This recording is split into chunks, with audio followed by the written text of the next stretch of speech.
Welcome to our YouTube channel. देखिए आप सभी का आपके अपने यूट्यूब चैनल में स्वागत है। आज हम लोग क्लास 10th विज्ञान के महत्वपूर्ण प्रश्नों को देखेंगे जो कि 2026 के बोर्ड परीक्षा में एकदम आने वाले ही प्रश्न होते हैं, एग्जाम में दिख जाएंगे। अति महत्वपूर्ण है। सबसे पहले हम बात करेंगे प्रश्न संख्या 1 की बात करेंगे। तो देखिए सबसे पहले हम चलेंगे विज्ञान में ना। यहाँ पर हमको कहाँ पे चलना है, इसमें जाना है भाई, ये ठीक है। कोई सा कलर हम ले लेते हैं, यही लेते हैं। थिकनेस को बढ़ा लेते हैं थोड़ा सा और इसको हाँ। अब देखिए यहाँ पे 50 एमसीक्यू लिए हैं ना, 50 ऑब्जेक्टिव्स हैं यहाँ पर और 4 में से 1 का सही होगा, है ना। एक आंसर कोई सही है वो उसका आपको जवाब देना है।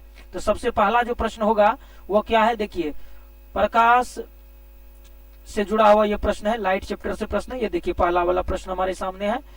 वर्ण विक्षेपण में किस रंग का प्रकाश सबसे अधिक विचलित होता है, मतलब विचलन किसमें अधिक होता है, रास्ता कौन अधिक बदलता है, डिविएशन किसमें अधिक होता है। तो आपको पता है सबसे अधिक जो विचलन होता है क्या लाल में होता है, नहीं होता है। पीला में होता है, बिल्कुल नहीं होता है। बैगनी में होता है, यस होता है, बाकी सब नहीं होगा। तो आपका जो आंसर हो गया ये बैगनी कलर का हो गया। लाल का विचलन बहुत ही कम होता है, इसलिए खतरे का संकेत हमेशा लाल होता है। आगे बढ़ते हैं प्रश्न संख्या 2 पर। जो दूसरा प्रश्न है बहुत ही शानदार जानदार जबरदस्त प्रश्न है। रेलवे के सिग्नल का प्रकाश लाल रंग का ही क्यों होता है, ये भी आपके लिए अति महत्वपूर्ण प्रश्न है। तो देखिए इसका जो आंसर होगा 4 में से कोई एक सही है और कोई एक कौन सा सही होगा, तो उसको हम देखते हैं। लाल रंग का प्रकाश ज्यादा दिखाई देना, ये लाल रंग का अधिक प्रकीर्ण होना तो बिल्कुल नहीं होगा, ये भी नहीं होगा।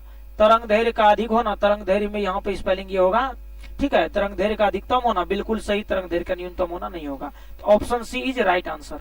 चलते हम लोग आगे बढ़ते हैं प्रश्न संख्या 3 पर, ठीक है। प्रश्न हमारा 3 होगा। यहाँ पर आपके लिए 3 नंबर का प्रश्न हम लाए हैं। श्वेत रंग में विभिन्न वर्णों में विभक्त होने की घटना को क्या कहते हैं, क्या कहते हैं मेरे भाई, तालब 100 होगा यहाँ पर। श्वेत रंग को विभिन्न प्रकाश में विभक्त होने की घटना को क्या कहते हैं, तो प्रकाश का वर्ण विक्षेपण कहते हैं मेरे भाई, प्रकाश का वर्ण विक्षेपण कहते हैं, प्रकाश का वर्ण विक्षेपण कहते हैं ना। अगला प्रश्न को हम लोग देखेंगे फटाफट जल्दी से। चलिए देखिए क्या है, प्रकाश का प्राथमिक वर्ण है, प्रकाश का प्राथमिक वर्ण है, प्रकाश का प्राथमिक वर्ण है। कौन सा वर्ण प्रकाश का प्राथमिक है, प्राथमिक रंग होता है 3, नीला, लाल, हरा। नीला, लाल और हरा, नीला, लाल और हरा। तो इसमें देखिए कौन है इनमें से, सभी। नीला भी है, लाल भी है और हरा भी है, नीला भी है, लाल भी है और हरा भी है। आगे बढ़ते हम लोग फटाफट। क्या कारण है कि अंतरिक्ष यात्री को आकाश नीले रंग की अपेक्षा काला दिखाई देता है। अंतरिक्ष यात्री को क्यों काला दिखाई देता है, क्योंकि वायुमंडल में प्रकीर्णन का ना होना, वहां वायुमंडल नहीं है और प्रकीर्णन होता ही नहीं है, तो प्रकाश ज्यादा ये भी नहीं होगा। और ये option B is right answer, ठीक है। वायुमंडल का प्रकीर्णन का ना होना, वहां पे प्रकीर्णन नहीं हो पाता, जिसके कारण पूरा का पूरा काला दिखाई देता है। अबिंदुकता दूर करने के लिए किस लेंस का उपयोग होता है, अबिंदुकता, जरा दृष्टि दोष होता है और एक अबिंदुकता होता है। अबिंदुकता दूर करने के लिए किसका, तो बताओ भाई, बेलनाकार, ठीक है, द्विफोक्सी नहीं, सिलिंड्रिकल। नेक्स्ट आगे बढ़ते हम लोग। अगला प्रश्न, एक लेंस की क्षमता +5D है, तो यह किस प्रकार का लेंस है। आपको पता है P बराबर 1/f इन मीटर होता है। तो एक लेंस की क्षमता +5D है, तो +5D है तो किस में भाग कर देंगे, +5 आएगा, मतलब 100 में अगर आप 5 से भाग करते हैं तो मतलब ये 20 से भाग करते हैं ना, 20 से, तो 20 पंचे 100 आता है 5D। तो मतलब समझ जाइए यह लेंस कैसा होगा। ये तो पता चल गया कि इसकी क्षमता ये है, तो ये किस प्रकार का लेंस है, प्लस है ना, तो सीधा चलिए ना उत्तल में। फोकस दूरी पूछेगा तो कह दीजिएगा 20 cm, ठीक है। आगे बढ़ते हम लोग। साफ देखने की जो न्यूनतम सीमा होती है वो क्या होती है प्यारे बच्चों, अगर आप पढ़े साल भर अच्छे से तो बताइए। साफ देखने की जो न्यूनतम सीमा होती है वो होती है भाई साहब 25 cm। न्यूनतम सीमा क्या होती है, 25 cm। और अनंत बिंदु क्या, दूर बिंदु क्या होता है, ये अनंत होता है, इनफाइनाइट होता है आंख के लिए, दूर तक आप देख सकते हैं, अनंत तक देख सकते हैं आप ऊपर। आगे किस लेंस की क्षमता 1D होगी। 1D यहाँ पर मतलब कहने का मतलब प्लस में है, तो ये उत्तल लेंस होगा। कौन सा होगा? उत्तल होगा। अगर माइनस में रहता तो अवतल होता, माइनस में रहता तो अवतल रहता, माइनस में रहता तो अवतल रहता। किस लेंस की क्षमता 1D, ठीक है। एक स्वस्थ आंख के लिए दूर बिंदु क्या होता है? दूर बिंदु देखिए कितना होता है। दूर बिंदु की बात करेंगे तो ये होगा अनंत। दूर बिंदु क्या होगा? अनंत, ठीक है। ये नहीं होगा और ये नहीं होगा और ये नहीं होगा, तो दूर बिंदु क्या होगा? अनंत होगा। आगे चलते हम लोग। आंख में जाने वाले प्रकाश की तीव्रता को नियंत्रित कौन करता है? तो क्या कोर्निया करता है, परितारिका करता है, दृष्टि पटल करता है? कौन करता है मेरे भाई?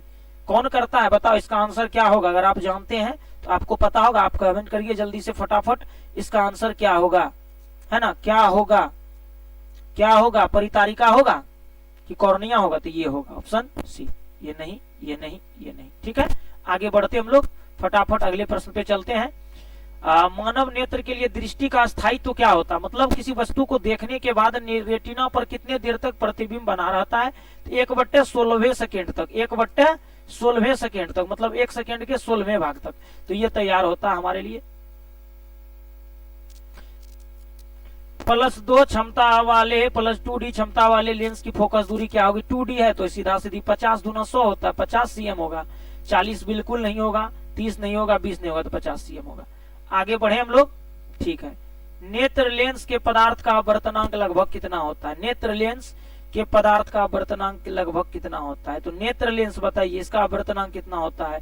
इस प्रश्न का उत्तर जो भी देंगे हमें पता चलेगा कि भाई आप अच्छे से पढ़ रहे हैं और इसका जवाब भी आप जान रहे हैं। तो बताइए नेत्र लेंस का आवर्तनांक कितना होता है? तो ये हो जाता है भाई साहब 1.3। ये नहीं होगा, ये नहीं होगा, ये नहीं होगा। आगे बढ़े हम लोग, अगला बढ़ते हैं। नेत्र लेंस की फोकस दूरी बढ़ जाने से कौन सा दोष उत्पन्न होता है? नेत्र लेंस की फोकस दूरी के बढ़ने से दीर्घ दृष्टि दोष उत्पन्न हो जाता है मेरे भाई, दूर दृष्टि दोष, ठीक है। नेत्र गोलक की त्रिज्या के बढ़ जाने से नेत्र में कौन सा दोष उत्पन्न होता है?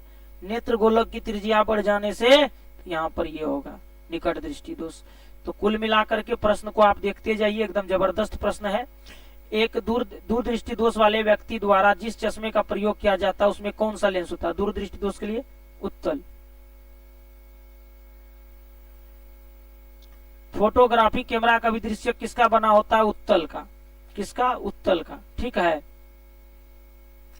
निकट दृष्टि दोष के निवारण के लिए किस लेंस से किया जाता है? निकट दृष्टि दोष का निवारण आपको पता है, निकट का होता है अवतल से। उड़ान याद रखिएगा, UDAN, उड़ान याद होगा। उत्तल लेंस, उत्तल दूर दृष्टि दोष, अवतल निकट, उत्तल दूर, अवतल निकट, है ना? तो इससे आप याद रखेंगे। नेक्स्ट, मानव नेत्र में जिस भाग पर वस्तु का प्रतिबिंब बनता है वो है रेटिना है, अर्थात उसको हम लोग दृष्टि पटल कहते हैं। ये नहीं होगा, ये नहीं होगा, ये नहीं, ये ऑप्शन सही होगा, ठीक है। अगला, मानव नेत्र में किस लेंस का कौन सा लेंस होता है? तो उत्तल होता है, अवतल नहीं हो, ये नहीं, ठीक है। आगे बढ़ते हम लोग। हाँ हाँ,